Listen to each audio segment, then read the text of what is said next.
श्रीराम समर्थ।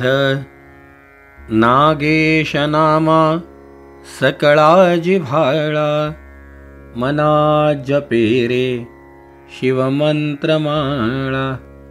पंचाक्षरी ध्यान गुहा विहारी, तुझ वीण शंभो मज कोण तारी। पार्वती पते हर हर महादेव, काशी विश्वेश्वर भगवान की जय। श्रोते हो नमस्कार। परमतत्वाची साधना करताना परमतत्वाशी असलेलं नातं, हे नातं कोणतंही असू द्या, भगवंतानी ज्या वेळेला सगुण साकार रूपामध्ये अनेक लीला करण्यासाठी अनेक भक्तांना सद्भजनाला लावण्याकरता, त्यांच्या इप्सित मनोरथांना सिद्ध करण्याकरता अनेक अवतार धारण केले, त्या अवतारातही नातं कोणतंही असू द्या, भाऊ असू द्या, बहीण असू द्या, आई असू द्या, वडील असू द्या, पत्नी असू द्या, अहो पोटचे संतती असू द्या, पण भगवंतानी प्रत्येकाला तपश्चर्येचा मार्ग दाखवला। ज्याने ज्याने तप केलं, ज्याने ज्याने भगवंताची आराधना केली, त्यालाच भगवंताची कृपा प्राप्त झाली आहे। भगवंतानी असं विनासायास कुणालाही काहीही दिलेलं नाही। तो देव आहे, त्याला म्हणतातच देव। पहिले देव फिर देव। काय पाहिजे असेल ते नंतर, पहिल्यांदा आपल्याला त्याला काहीतरी द्यावं लागेल।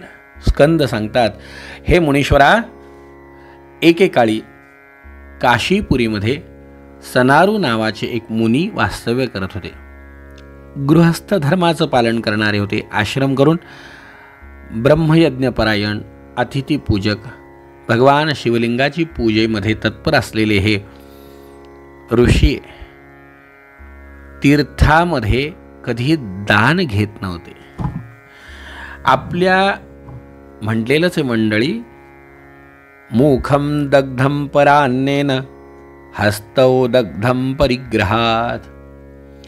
आपल्या मनाची विशुद्धता निर्माण करायची असेल तर नामस्मरण जसा उपयोग आहे, तसं हाताची पवित्रता राखण्यासाठी दान जे आपण घेतो ना, हे दान घेतलं की हात आपले दग्ध झालेच पाहिजे। शास्त्रकार म्हणतायत, याचा अर्थ जळाले पाहिजे असं नाही, दूषित होणं। हस्तौ दग्धम परिग्रहात, मुखम दग्धम पराण्येन। ज्याला वाणीची शुद्धी करायची आहे त्यांनी पराण्याचा त्याग करावा। पराण्याचा त्याग एवढ्यासाठी आहे, त्या अन्नात काही काही जण म्हणतात, पण अन्नात कशाचा आला दोष? अन्नात दोष नाही हो, अन्न तर सात्विकच आहे। जेव्हा ते शिजवलं जातं, त्याच्यावर प्रक्रिया केली जाते, त्यावेळेला जो कोणी करणारा आहे ना, त्याच्या मनाची, त्याच्या बुद्धीची, त्याच्या इंद्रियांची, त्याच्या स्वच्छतेची, सगळ्या गोष्टींचा परिणाम त्या अन्नावरती होतच असतो। वाईट नसतं अन्न, वाईट नाही। पाणी वाईट नसतं, पाण्यामध्ये मिसळलेल्या रंगानुसार, मिळालेल्या गंधानुसार, मिळालेल्या त्याच्यामधल्या गुणधर्मानुसार पाणी चांगलं वाईट ठरत असतं। पाणी मुळात पाणी वाईट नाहीच हो, पण संपर्क, ज्याचा संग झाला, ज्याचा संपर्क आला, त्यानुसार त्याच्यावर त्याचा परिणाम व्हायला लागला। म्हणून तर आपल्याकडे सांगितले परिग्रह, हस्तौ दग्धम परिग्रहात। कधीही यांनी क्षेत्राच्या ठिकाणी कुणाचंही दान घेऊ नये। असा सनायू ऋषी, त्यांना एक मुलगा होता,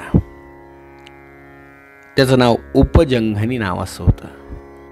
एक दिवस हा उपजंघनी आपल्या वडिलांनी सांगितलेल्या आज्ञेचं पालन म्हणून समिधा गोळा करण्याकरता म्हणून जंगलामध्ये गेला। वनामध्ये गेलेला असताना एका सर्पाने त्याला दंश केला। समवयस्क जे मित्र होते, या समवयस्क मित्रांनी याला बरोबर घेतलं आणि बरोबर घेऊन वडिलांच्या समोर आणून त्याचं ते पार्थिव ठेवल्या गेलं। वडिलांनी ते पाहिलं। या सनायुनी, आता तपस्वी होते, एक दीर्घ श्वास घेतला आणि दीर्घ श्वास घेऊन उपजंघनीला स्वर्गाच्या द्वारासमीप असलेल्या महास्मशान भूमीमध्ये पोहोचवलं। तिथे श्रीफळाच्या आकाराचं एक अत्यंत गुप्त शिवलिंग होतं. तिथे त्यांनी हे शव ठेवलं. विचार करू लागला की आता ज्याला सर्पदंशाने मृत्यू आलाय त्याचा दाह संस्कार कशा प्रकारे करावा. मृत्यू तर अटळ आहे, मरण तर अटळ आहे. असा विचार ज्या वेळेला तो करू लागला त्यावेळेला अचानक उपजंघनी झोपेतून उठावा तसा उठून बसला. उठून बसल्याबरोबर आश्चर्य वाटलं मुनींना. हा उठून बसला, याच्या उठण्याच्या आश्चर्यापेक्षाही आणखीन एक आश्चर्य त्यांनी पाहिलं की एक मुंगी एका मेलेल्या मुंगळ्याला घेऊन चालली होती. ती मुंगी ज्या वेळेला मेलेल्या मुंगळ्याला घेऊन चालली होती ती ज्या ठिकाणी उपजंघनीचं पार्थिव ठेवलेलं होतं त्या परिसरातून जायला लागली तर तिने जो पकडलेला मेलेला मुंगळा होता तोही जिवंत झाला आणि तोही तिथून पुढे पुढे चालत निघून गेला. त्यावेळेला मुनींच्या लक्षात आलं की इथे काहीतरी तत्व आहे की जे मृत्यू प्राप्त झालेल्या पार्थिवालाही जीवनदान देऊ शकतं.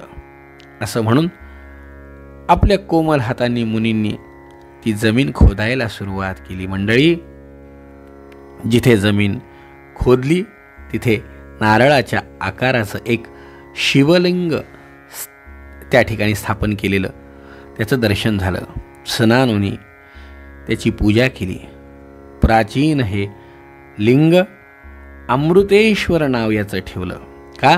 कारण अमृततुल्य दृष्टी याच्या स्पर्शाने सुद्धा अनेकांचं जीवन धन्य होणार आहे. अशा प्रकारे काशीमध्ये या अमृतेश्वर लिंगाची स्थापना झाली. कलियुगामध्ये हे लिंग गुप्त असेल असं महादेवाने सांगितलं. याच्या दर्शनाने मृत्यू पावलेल्यांनाही जीवनदान मिळेल हा आशीर्वाद या सनायूला भगवंतांनी दिला होता. अहो, भगवत कृपेने काय होऊ शकत नाही, खूप काही होऊ शकतं. ते पचवण्याची, ते मिळवण्याची पण माणसामध्ये तयारी पाहिजे, ताकद पाहिजे. ज्या वेळेला अगस्ती मुनींनी स्कंदांना प्रार्थना केली की हे प्रभो, वेद व्यासांनी आपण इतका महिमा सांगितला, या सगळ्या गोष्टी सांगितल्या, भगवत प्राप्तीचं अनेक मला उपाय सांगितले.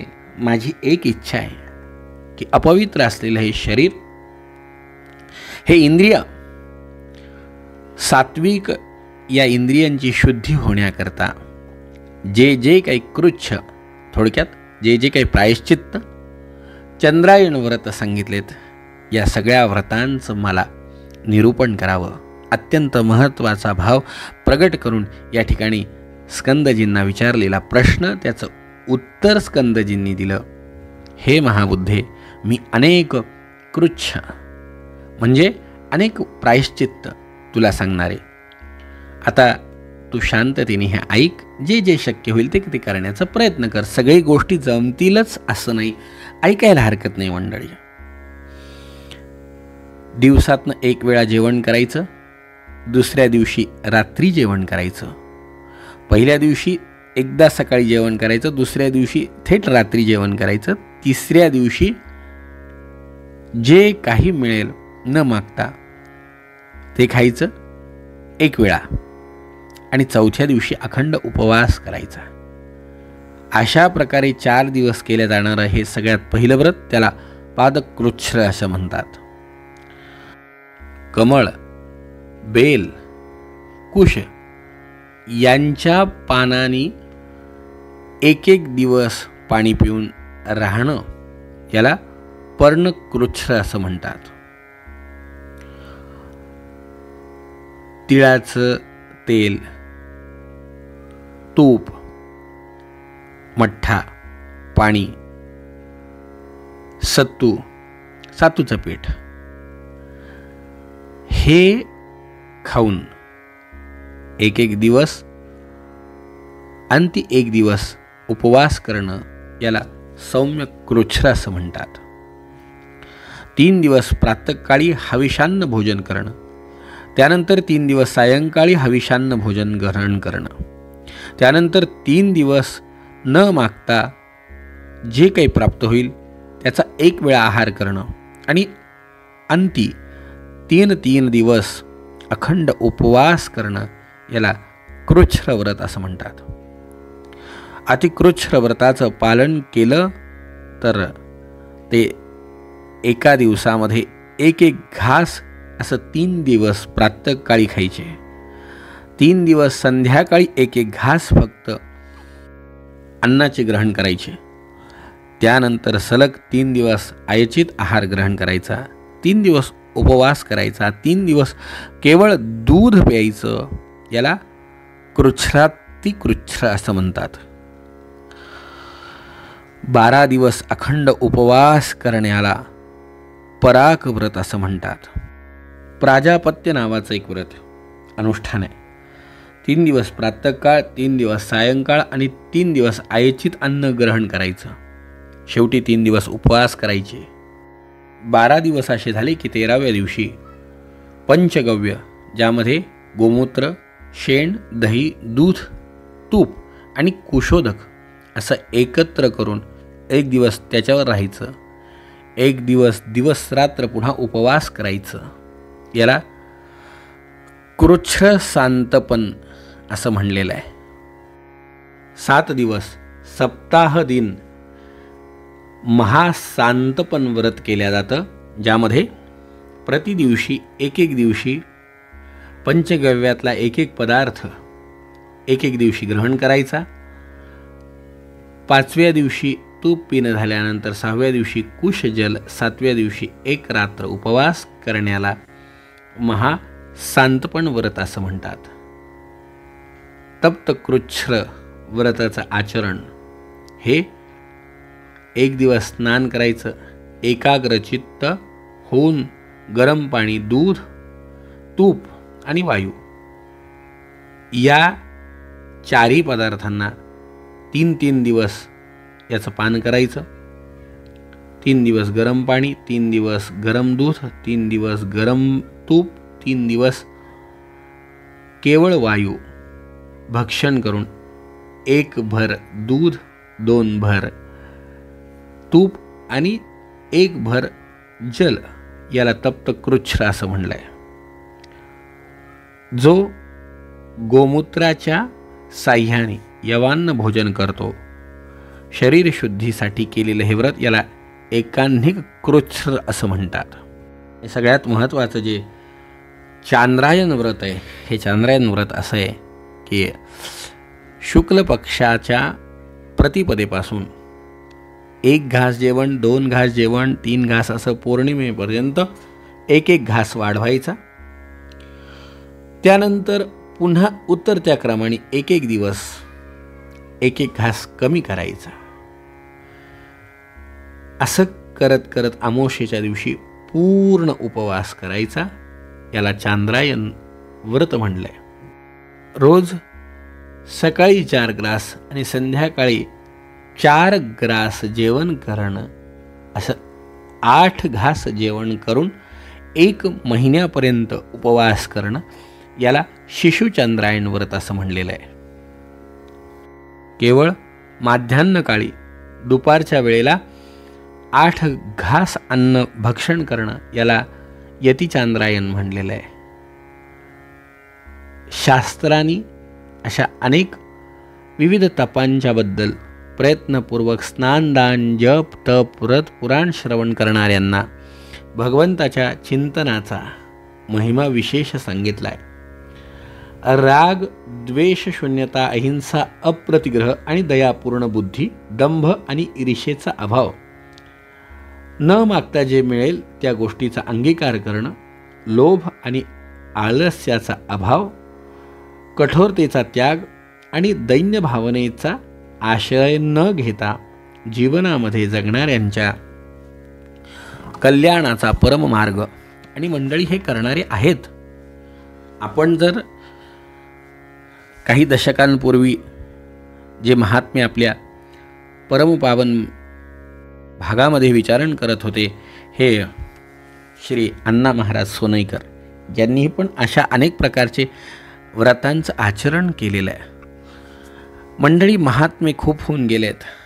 आपण त्यांच्या कृपेचा आश्रय घेऊन आपलं जीवन उत्तम प्रकारे कसं जगू शकतो हे महत्त्वाचं आहे. हे जेव्हा आपण करू त्यावेळेला नक्कीच भगवंताची कृपा आपल्याला प्राप्त होईल.